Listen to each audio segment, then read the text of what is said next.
Ladies and gentlemen, some news has broke that there is another Cape Independence March.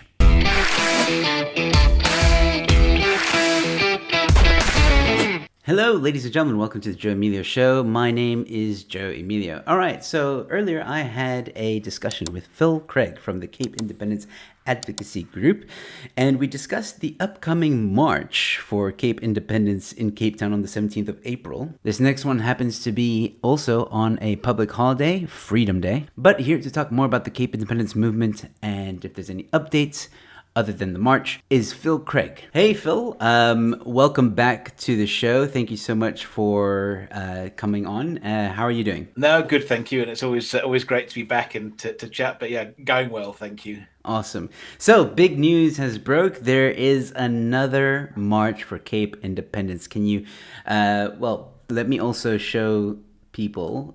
This was the post that was put out on the 24th of Feb 2022, and I just want to also show the public a bit. There they can go to the website. I'll have all the links in the description so you guys can go check it out for yourselves. Announcement: Freedom Day March.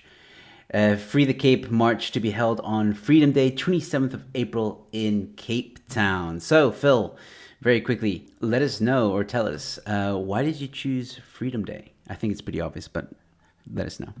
Yeah, so I think one of the interesting things we've got now, we kind of we're moving into a new chapter of Cape Independence. Yeah, we've got the referendum legislation before Parliament. We've got an agreement that there'll be a question on Cape Independence. But that's going to take some time to come around, and so now what do we do in the interim? And obviously, one of the key things is getting ready to make sure that we win the referendum. And also, of course, to make sure that we keep the pressure up that got us the referendum in the first place, to make sure we get our question on Cape Independence. And one of those things is really trying to bridge the gap. It's interesting. People often talk about Cape Independence and say, is it possible or not? And they see the ANC perhaps as the biggest obstacle. When in many ways, I think we've often said this before on this show, that kind of apathy and disbelief is actually the biggest enemy.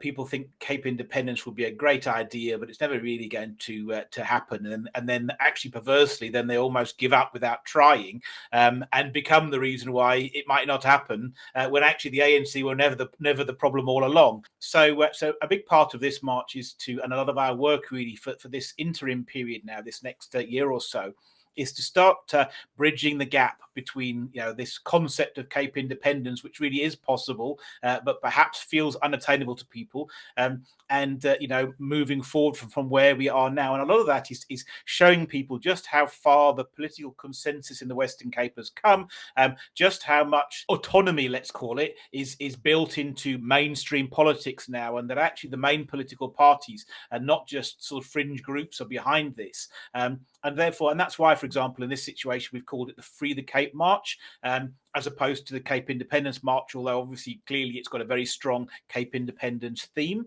And the focus is on practical issues that we're trying to resolve. So you'll see on the March page now, in fact, we've got a blog post that says, "Free the Western Cape from what?" And people often talk and say, well, look, okay, what are you trying to free the Western Cape from? Because they then will say, that actually the Western Cape actually isn't enslaved and it is free. Well, thank you. Perfect timing. And there we focused on these 5 issues: poverty, unemployment, lawlessness or crime, racialism, and ANC rule. And these are all things that people can get behind. And we're hoping that obviously we want to mobilize Cape Independence supporters en masse, but we also want to mobilize the skeptics who like the idea or who are almost there, and just say to them, look, you know what? These are real tangible issues. We wouldn't have the level of poverty if we had unemployment, if we had Cape Independence. We wouldn't have this level of unemployment if we had Cape Independence. We wouldn't have all of these race-based legislation if we had Cape Independence. So that's really why we've taken this concept of free the Cape. I mean, look, our we always had our social media tag is "Let's Free the Cape" for the same reasons. But that's the idea, and obviously, Freedom Day was the logical date to hold a Free the Cape march. Fantastic! I'm very much looking forward to this one. Now, obviously, I'm going to be there. I'm going to cover it, and yeah, the last one was just an absolute jolt. I've been to a lot of protests and marches over the course of lockdown. You know this, and I've always said the Cape Independence March, not it's not about necessarily what it stood for. I mean, obviously, what it stands for is very important, but just the way it was organized. You know, you had taxi buses, you had a band, a marching band. You made noise. There was flags everywhere. Like, you got attention. Most of these protests that are organized are not well organized, on the level that you guys do it. And I don't mean to speak ill of any other organizer that organizes protests for whatever reason. That's not what I'm trying to do. I'm just saying that the Cape Independence March, if there's anything that people want to get behind this one. And trust me, even if you just come for the Joel, like, seriously, that's what it is. It feels like one big party. So yeah, I hope people will experience it for themselves. Well, I hope so too. And obviously this will be the second March, and we absolutely hope that we can recreate the atmosphere. But it's exactly that, and I think I think the two things. Obviously, it's kind of a celebrate as much as anything. It's a celebration of the unique culture and character and sounds of the Western Cape, and actually that's what was special about it. We've always said, look, the Western Cape is different from the rest of South Africa, and we know it, but that kind of day just captured that spirit of that, and very much we will be looking to do the same thing again now, and obviously we hope it works out just as well as it did last time. And it's and I would reflect that clearly we just want to get people to get out to join in. We know that a lot of South Africans are wary about marching, and they worry about protests, and they think it's going to be, look, I'm going to bring my young children to this protest. I didn't bring them to the last time. I didn't know myself how it was going to pan out, but it was such great fun. And in fact, my children for about the next 6 months wandered around the house chanting "Free the Cape, free the Cape," because it just had that vibe. And we're definitely going for the same thing here, and we'll definitely have the bands again. And then we try to incorporate. We try to be real, and I hope as an organisation we never hide from the realities. We are, our past. We've got some really exciting things that we want to do, but we've also got a dark past to South Africa and a divisive past. So, for example, one of the things that we're going to do this time is we're going to march past the District 6 Museum. And we're going to stop outside, and we're going to have multi-faith prayers, and we're going to ask a rabbi and a imam, and then a domini or a priest to pray, and actually to pray for the future, to pray for this prosperity, but also to pray for reconciliation, and recognize that actually we the past is pretty dark, and District 6 is really, it was this multiracial, vibrant community that kind of captured the spirit of the Cape. Then it kind of was destroyed, and obviously it became a symbol of oppression. And now it's coming back, and that's what we're fighting for, to get back to that non-racial spirit of the Western Cape. And I hope that we capture that in our march, and we're trying to. But these marches are also very, very hard work to organise, and I think that's the part that people don't see. For a march to look natural and fun is extraordinarily hard work to organise, and very, very expensive. So we hope that people will support us with that too. But we're excited about it, and we're glad you are, and we hope lots of people will turn up. I think that there's been a lot of backlash against the Cape Independence movement for many reasons, as you've mentioned some of them yourself. And I think if anybody really wants to get the essence of what this movement is about, come to the march. Even if you're skeptical, even if you're against it, come to the march. Open your mind a little bit. Maybe you'll still be on the same side of the fence, and that's fine. But at least you get to experience what Phil just described, and it's perfectly described, Phil. So yeah, I'm very excited about it. I'm looking forward to it. I'm definitely going to be telling my friends and family and everybody else on this channel, like, please just come through. Like I said, even if you're against it, just come. Maybe you'll change your mind. Who knows? But very quickly, before we end the interview, I did want to show you, or do this with you rather. There is a petition that apparently people can sign. Maybe as well, you can quickly just very briefly explain what this petition is all about. Yeah, a lot of these things are considered, and there are various aspects to the petition. But effectively, we've got two thoughts behind there. So at the end of the march, the same as we did the last march, we hand something over. Last time we were handing over a demand for a referendum, and now we've subsequently got a referendum. So the last time, effectively, we were petitioning the DA. In this instance, we've turned that around slightly. We've now got a referendum, and we've got an agreement to hold a question on Cape Independence in that referendum. So actually, this time the petition is in support of that. Is to thank the DA for bringing the referendum legislation before Parliament, and to thank them for including a question on Cape Independence, but also just to keep them honest, let's say. So we understand those things come around as political pressure, and politics can change in a heartbeat.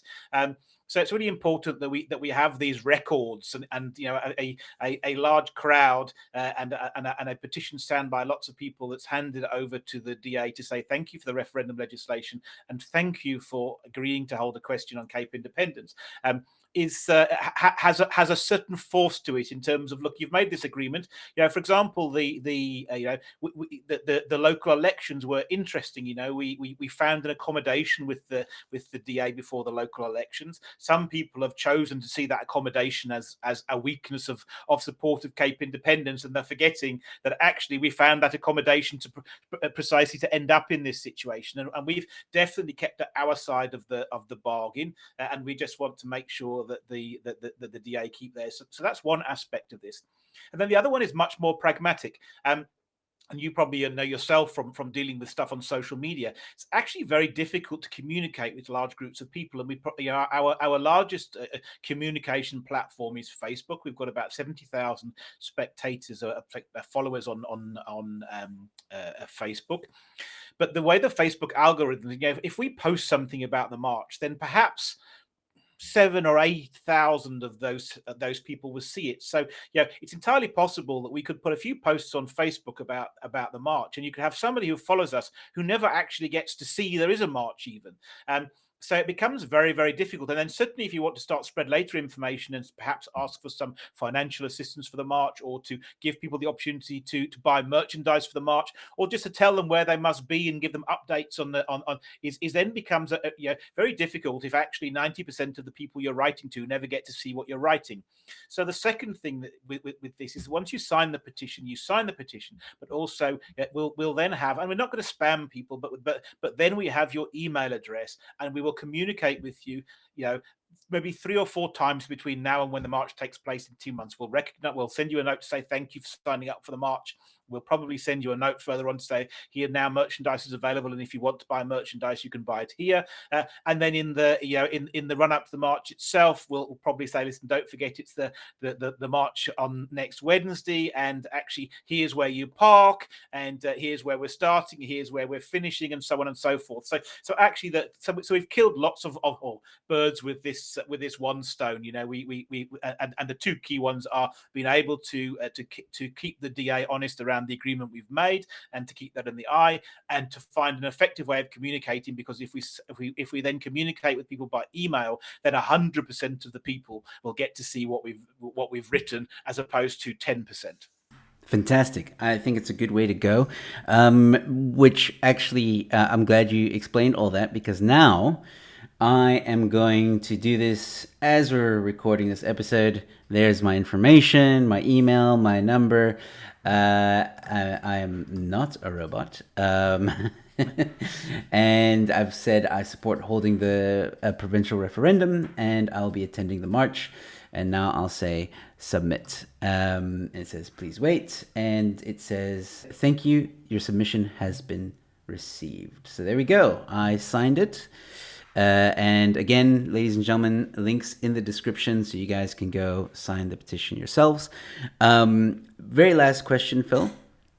You mentioned now that you guys got the referendum. So explain that, just so that people are clear on what exactly that means. Thank you. And there are two parts to that. So first of all, the right to the referendum already exists. It's in the Constitution, both the South African Constitution and the Western Cape Constitution. But the enabling legislation, the referendum legislation, had never been updated post 1994, and therefore the constitutional right for a provincial premier to call a referendum exists, but there was no law that said how it would be carried out.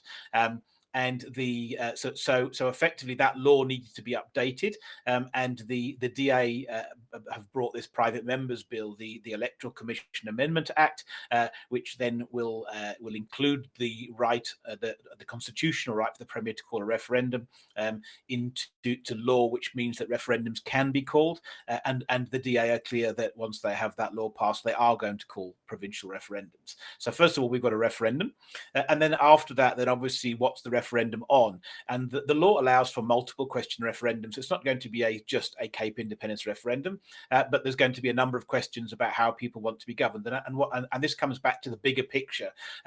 And the understanding that the dominant political philosophy of the Western Cape is for greater autonomy. And you have organizations like the DA who are arguing for, let's call it, internal self-determination. They want autonomy. They want the people of the Western Cape to make decisions about how they're going to be run. They don't want to have national policies forced upon them. They would prefer at this stage to remain a part of South Africa, but they still don't want to be governed according to all of the rules of the national government. And they want to be able to make their own rules around race-based legislation, around crime, around jobs, around transport, around electricity, and so on.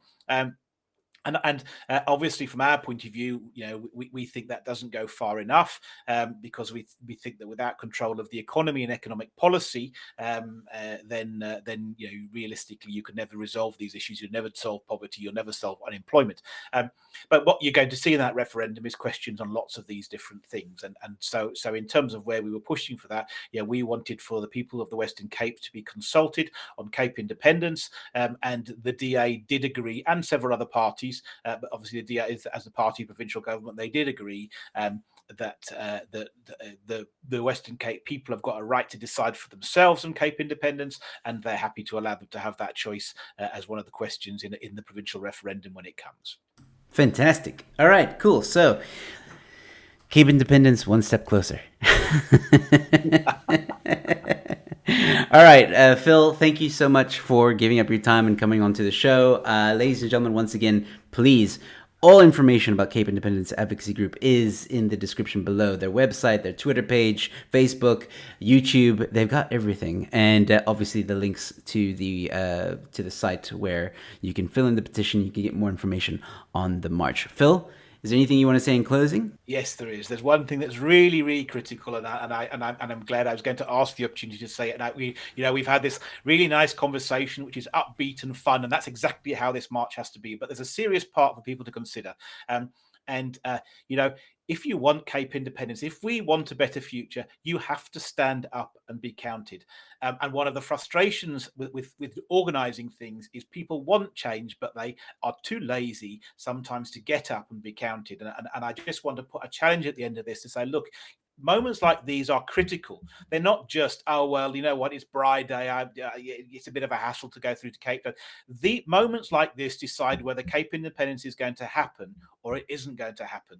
And actually, how you act as an individual person and as a group of people with your close friends and relatives will literally determine the outcome of our province. And actually, if we come to days like this and we stand on the thing and we get a not very not a very dominant display, then actually Cape Independence is going to be dismissed, and you have done untold harm, and you're asking us to deliver Cape Independence with one hand tied behind our back, and we can't do that. It's a hard challenge. And on the other hand, if people turn out in force, and actually we have this dominant display of people power on the streets of the Western Cape, you make Cape Independence irrelevant. So I would just say to people, you know what, don't dismiss this. Be there. If you support Cape Independence, be there. Because if it doesn't matter if you've signed up with Cape Exit, or if you follow the Cape Independence Advocacy Group on Facebook, or you voted for the Cape Independence Party, if moments like this, you don't get up and be counted, then Cape Independence isn't going to happen, and you're going to be a big part of the reason. So be there. And take that. I'm not trying to be. I'm just trying to say to people, you know what? We can only do so much. We are the facilitators of this. We have got the referendum for you. We have, we've opened these opportunities. We're organising the march. But if you can't do your bit, then we're unable to do ours. Yeah, a very passionate, motivational, I want to say rant, but it's not really a rant, speech, whatever you want to call it, opinion, suggestion, advice. I couldn't agree more. You know, a lot of the times people are like, oh, nobody's doing anything. Oh, nobody's doing anything. I hear this a lot with other protesters, like I mentioned before, like, yeah, nobody comes. And it's time, guys. It's time. Whether or not you support this or not, if you want like a prosperous nation in the future, then Cape Independence is one way. And I think now it's the time. And once again, I want to thank everybody that's involved with Cape Independence Advocacy Group, as well as those partnerships that you have with Cape Independence Party and the Cape Exit and Freedom Front Plus, and every other political party that's been involved to help move this movement forward, and even to get it into a sphere of debate or discussion where people can now have serious discussions about it and allow for referendums to happen. So thank you to everybody who's been involved with that, and especially you, Phil, and the CIAG.